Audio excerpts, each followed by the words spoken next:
Long before marble temples or paved roads, a quiet dawn breaks over the Tiber. On the Palatine Hill, wisps of smoke curl from simple huts of wood and thatch. Archaeology shows people lived here as early as the 10th century BC. Bronze Age villagers who farmed the land and fished in the river. In that soft morning light, you see goats grazing, goatskin hides stretched to dry, and children tending clay lamps. There are no grand monuments yet, only a few pines and open sky. The air is cool and still. It smells of wet earth and roasting grain. These are the first stirrings of what will become Rome. By the 8th century BC, those scattered huts were clustering together into a real village. The Palatine's rounded crest, ringed by oaks and cypress, offers a natural defense. Here, a dozen households have built side by side. Each home is one room only, an oval hut of wattle and daub walls and a conical thatched roof. Through a smoke hole at the top, gray tendrils rise from the hearth fires where families cook and tell stories. Inside, a stool and a loom stand beside a bed of woven straw mats. Dark bundles of grain and amphorae of olive oil crowd the corners. Outside, pigs wallow in the mud and dogs bark at the approaching dawn. It is humble and ordinary, but in these simple dwellings, the first heartbeats of Rome are heard. Legend says Rome began with twins, Romulus and Remus, in 753 BC. In the morning mist, you might imagine Romulus alone on this Palatine, plowing a furrow to mark the city's boundary. The goddess wolf, Lupa, watches from a nearby cave as the brothers found the city. Archaeology even hints of a low, ancient wall, perhaps the fabled Wall of Romulus on the ridge. But as gods fade with daylight, we see the everyday. Shepherds lead flocks along the foothills. Sabine pottery is traded. Women sweep earthen courtyards. In a sacred grove of wild olives, a simple altar to Mars smolders from the night's offerings. This is Rome in transition. Myth and reality blurred into the smoke and soil of a rising city. Down below the hills lies a wide, marshy hollow, the future Roman Forum. In prehistory, this valley is soggy and overgrown, cut off by seasonal floods of the Tiber. It is used only as a burial ground. Straw shrouds and pottery jars are interred in the reeds, and strange shapes rise where cremations were done. The river here coughs and splutters in spring. Herds of geese forage among cattails. But the villagers cannot ignore this gap in their home forever. Even now, a primitive dam is being built downstream. Men shovel dirt by torchlight, forming causeways. Clay-lined trenches begin to channel water. Ingeniously, they carve the Cloaca Maxima, the Great Drain, to carry floodwater off toward the Tiber. Imagine slaves and laborers heaving stone blocks into a sunken canal, night by night, until an open trench becomes a vaulted sewer. The smell is rank as stagnant pools empty into it.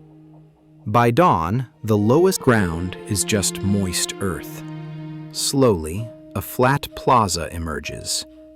Ducks and frogs are displaced by the bustle of mule carts. Before long, this drained Forum Valley will host markets and temples. But today it is still raw land, conquered inch by inch. Up on the Palatine Hill, a great project is underway. Stone foundations are being laid for the temple of Jupiter Optimus Maximus, Rome's chief deity. Workers place massive tufa blocks to form the podium, preparing for a roof of terracotta and wood. In the dust and echoes of hammering, priests murmur prayers of dedication. The new temple will later become the political and religious heart of the city. But now, it is a skeleton of columns and column drums waiting to rise. Nearby, at the forum's edge, stands another sacred site. This is the Temple of Vesta, though it looks more like a humble hearth.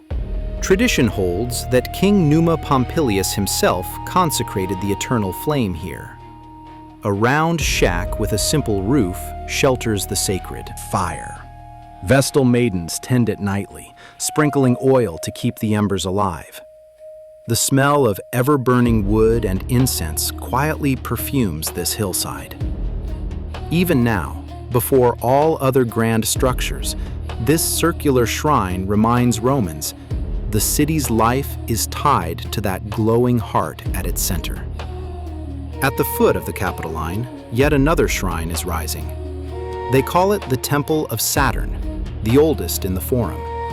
Its frame is wood, its roof tin and tile, modest compared to the marble palaces of later ages. The people place their crop offerings and bronze tokens here, trusting the old god Saturn for bounty. Only in ceremony does the city feel truly blessed, and these early stone and wood temples bring the gods close to Rome's founders. Under their musty eaves, priests learn the rituals that will be repeated for 1,000 years. To the northwest, where the Tiber bends, lies the busy Forum Boarium, the cattle market. Small flatboats tie up here on riverbank landings. By dawn, mule caravans have driven horned cattle, sheep, and goats down from the hills. Traders erect wooden pens. A butcher smears his blade with the next animal's blood. All around, crates of olives, amphorae of oil and garum, and baskets of fruits are unloaded.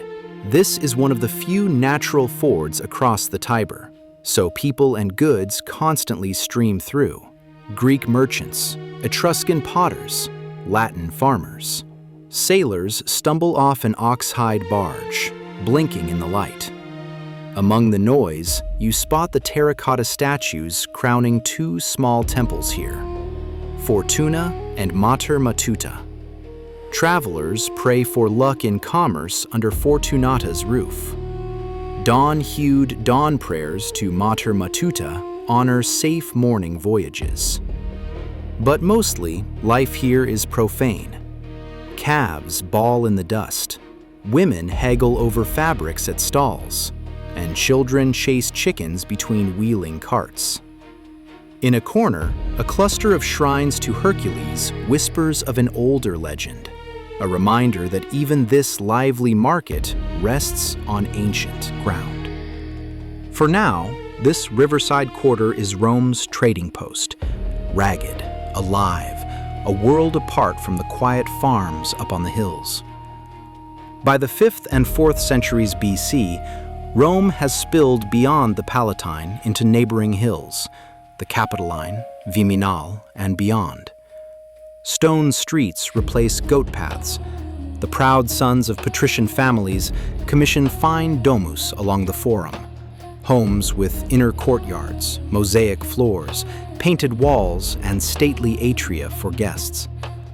Around them, the craftspeople and laborers live in insulae, multi-storied apartment blocks of brick and concrete. Smoke pours from rooftop kitchens stacked one over another. At ground level, shops and workshops line the narrow lanes. A blacksmith hammers at dawn. A baker's wife pounds grain beside a clay oven. A butcher carves pork under the low eaves. The city's skyline is still low, but already columns and porticos are rising beside the old huts. Children spill out of school buildings in linen tunics. That morning, you might hear the clang of a potter's wheel mixed with the tramp of soldiers on their way to the Forum. Despite its growing stone facade, Rome feels more like a bustling town than a capital. Neighbors gather at the fountains to draw water. Priests sprinkle salt into wells, muttering that Vesta's hearth must never be quenched. Life is communal and noisy. The aroma of spiced wine and roasting lamb drifts through the alleys. This is a people truly building their city from the ground up. In 509 BCE, Rome's last king is overthrown and a republic is born. The city holds its breath as the old monarchy gives way to the Senate and the people. The streets stay the same, but everything has shifted under those stones. Imagine a public meeting at sunrise in the Forum. Hooded senators hurry into the Curia, pledging oaths under Jupiter's gaze. A tribune of the plebs stands on the rostra, voice echoing off temple walls, promising that libertas will reign. Day by day, the city adapts. Early laws are inscribed on 12 bronze tablets and displayed for all to see. New public offices convene in existing halls. The old royal palace on the Palatine begins to turn into meeting rooms and wealth treasuries. At dawn and dusk, citizens still walk the same path by the Cloaca drain and past Vesta's flame. But now, many are eating breakfast of porridge and olives outside the Forum taverns, and many more are shouting through masks in the big amphitheater, though that won't exist for centuries. In essence, Rome grows up. No grand convulsions on the surface, but inside, every man you meet today is suddenly a proud Roman citizen, invested in laws and rituals that tie him to his hilltop home. By the 3rd and 2nd centuries BC, Roman stonework has become bold. Pavements are laid along the sacred way. Tabernae, shops, line the Forum with marble thresholds. The Capitoline Temple is rebuilt in gleaming tufa and plaster. The Forum is flanked by new basilicas for the public, long covered halls with rows of columns where men argue cases and publicans count coins. The once ragged insulae rise higher. We see traces of their early 5 to 6-story heights, while grand houses get mosaic floors and painted frescoes. Traders' wagons creak up the hills on cobbled roads. Even Augustus's Forum, years away, is already being planned. Yet life's rhythms remain. Festivals follow the lunar calendar. Dawn prayers to Vesta and Janus still mark time. In the market at dawn, you'll find wool and garum. By noon, the Senate bustles through the Comitium. At night, oil lamps glow through the temple columns. The Tiber still floods and shrinks with the seasons, and fishermen cast nets near the cattle market. Lions and statues will come later. Today, Rome's gods live in bracken-filled temples, and her laws on bronze tablets, but the city's soul is as lively as ever. By 27 BC, Rome has transformed from a loose village into a sprawling republican capital.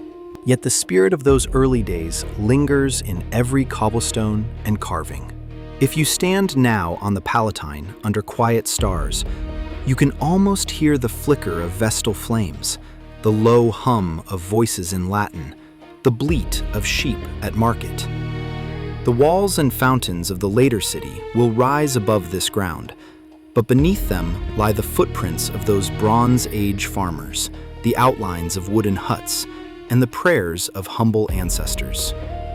In this meditative twilight, Rome feels both eternal and new. A city built again and again, beginning with these simple homes and altars by the river, long before emperors ever gave it an empire.